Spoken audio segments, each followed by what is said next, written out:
Hey, what's going on, folks? It is Mitch here, and I am back with another daily video.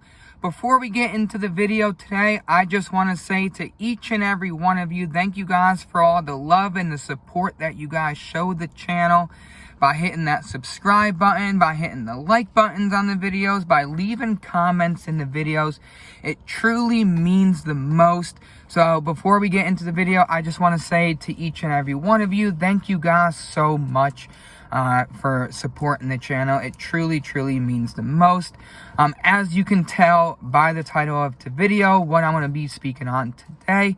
And I don't know if it's just me, if I've been feeling this way recently. Maybe you feel this way in a certain light because you clicked on the video. But I just wanted to speak about it. And just me, I kind of throw the towel in.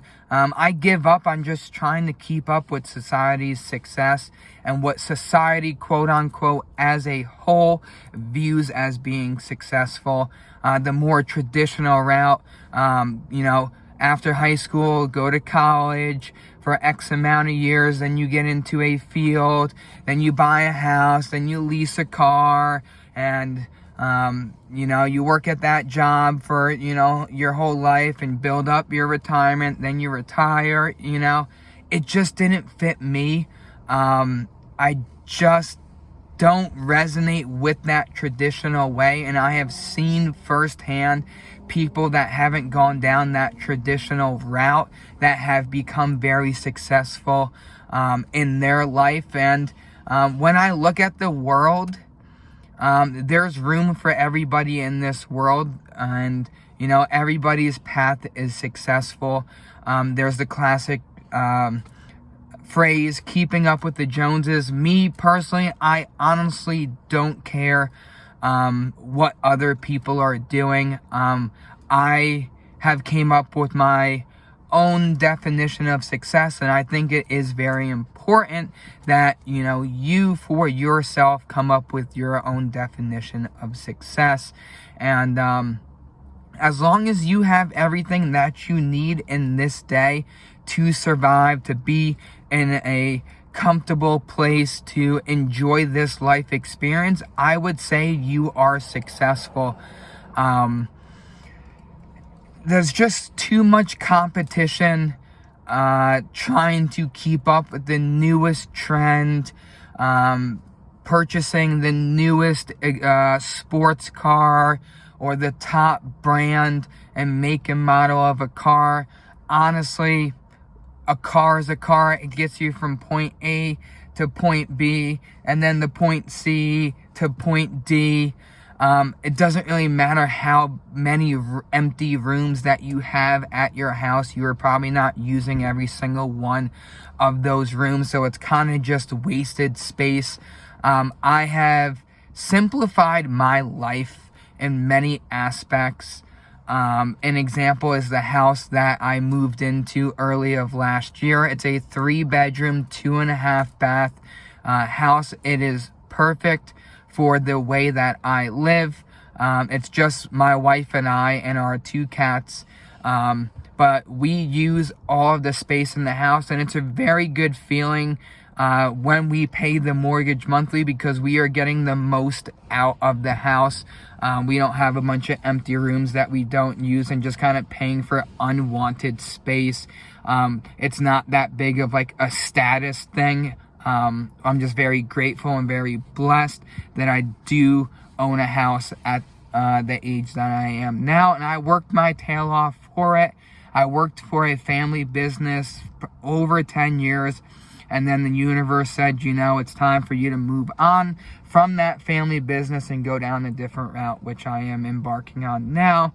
But it's like when I pull up social media and I see people having multiple luxury cars and these big houses, and there's so much pressure on it. Like, if you make, let's just say, $250,000, like that lifestyle,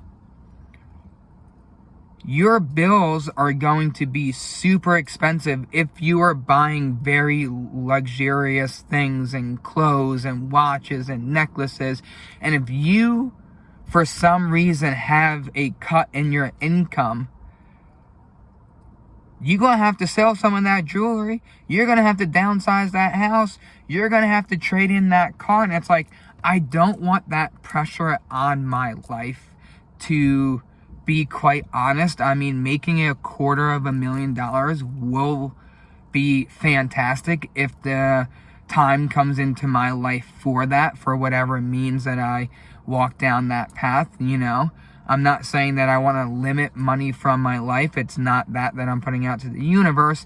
It's me telling the universe that I am ready for abundance. I already feel abundance. I already feel successful. So I will be blessed with more success and abundance.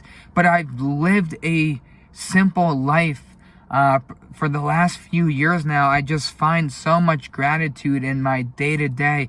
I'm so humble for everything that I have, for the house, for my marriage, for the 2 cats, for the food that I put on the table, for the clothes that I wear, for the car that I drive.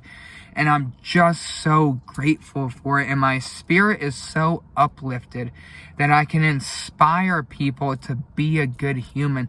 That I have realized that material items are not going to make you a better person. It's like putting a Band-Aid on a cut and not allowing that cut to properly heal.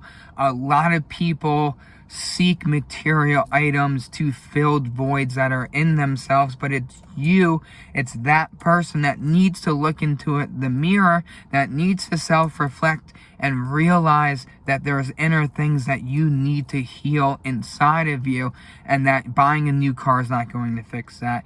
Buying new designer clothes is not going to fix that. Moving into a bigger house is not going to fix that. It's a lot of internal work, and it's like there's so much competition out in the world to keep up with the newest trend, the newest model of a car. You know, what house did you buy when you go back to like your college reunions or your high school reunions? You know, everybody's sizing people up, and it's like, can't we just be grateful, humble for this human experience that we have?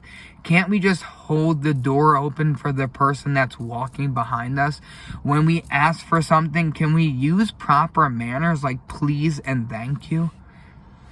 You know, find your definition of success. I don't want to live in a bunch of debt, to be honest. And that traditional way of, you know,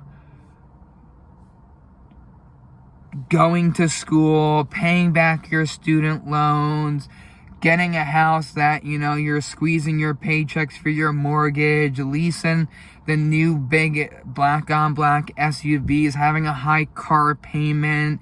And, you know, at the end of the day, you look at it and you're like, I'm saving only a few $100s, but I'm bringing in this amount per month. Like, I'm over it. I give up on it. Like, I don't want to compete with anybody. I want to be the best person that I possibly can be. And it's just like, I'm not going to conform to what society says is quote unquote successful. There's so many people in life that take their own unique approach to life and they become successful. If you are saving money, if you aren't living in debt, if you can just use your debit account or cash to buy items and not just put it on your credit card and rack up credit card debt, you are successful already. Feel that success inside of you. And it's like, so many people are I guess you can use the word brainwashed. I don't really want to use it, but, you know, I just used it. But, like, brainwashed into what success could be. That is an outside source telling you what success is. You have to take the time and sit with yourself to really realize what success is for you. Recently, I ran my first marathon.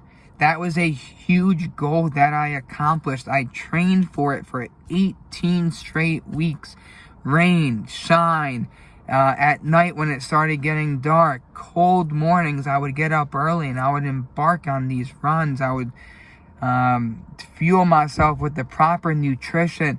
And I did it all by myself with the support of my wife. And thank you so much. I love you for all that support during those 18 weeks. But I didn't hire a marathon coach. I didn't look up a lot of things online.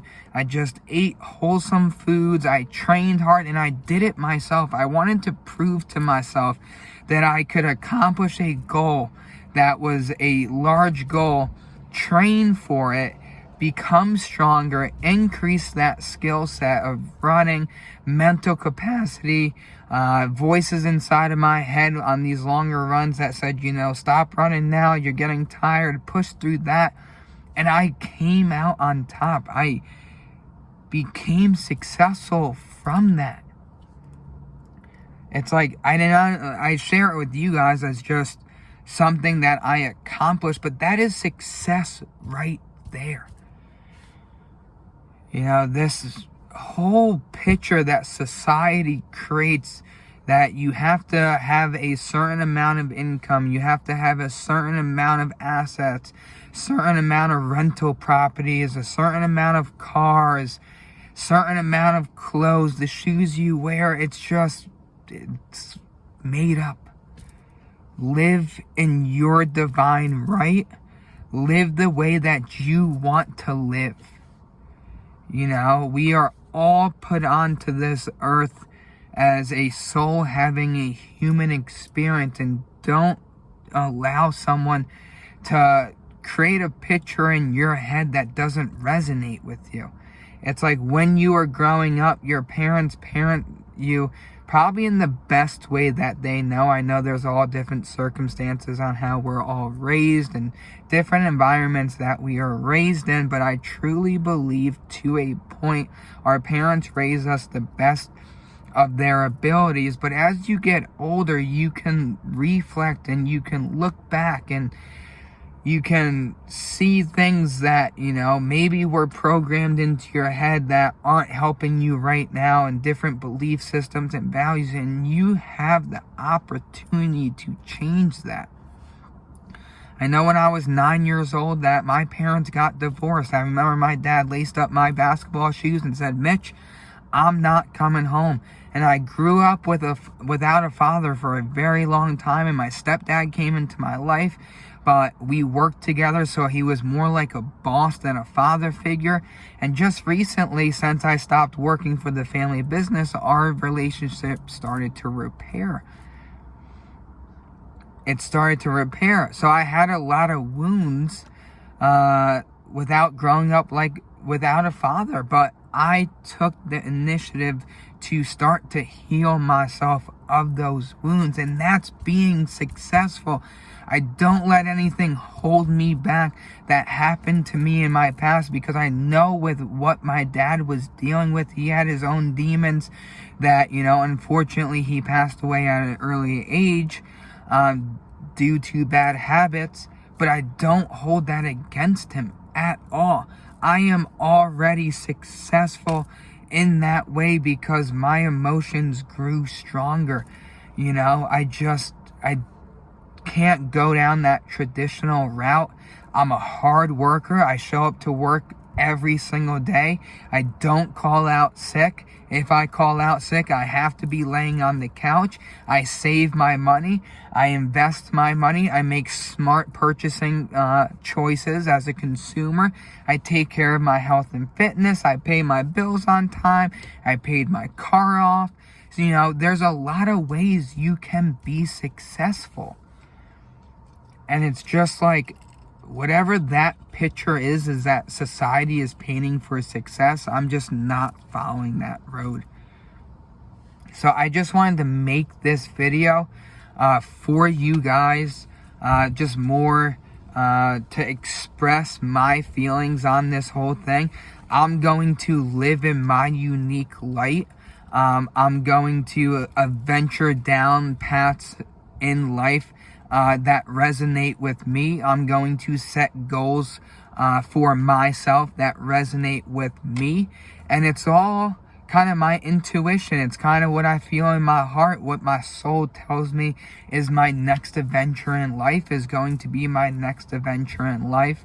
And yeah, I mean, I'm at a really good point in my life. I don't want to say that in a very egotistic way, but I have built this life for myself, and I'm very proud of that. You should be just as proud of yourself for building your life to the point that you have built your life. We all go through situations and chapters and obstacles that do get challenging more than others, but that's how we grow, that's how we get stronger, that's how we learn lessons, and that's how we become better in life, is by learning. So you don't have to keep up with the Joneses. Build your definition of what success is in your life. Stay true to that definition of success, and you will find that you will see a little more happiness. You will find more joy in this day-to-day life experience that we all go through. And it's up to you to set those values, to set those boundaries for yourself, and just live your best life overall. I appreciate you guys watching all the way to the end of the video. If you are new here, feel free to hit the subscribe button. Hit that like button, leave comments below. I would love to know what your definition of success is to you and how you're staying true to it. I will see you guys in the next video. Take care, and I'll see you.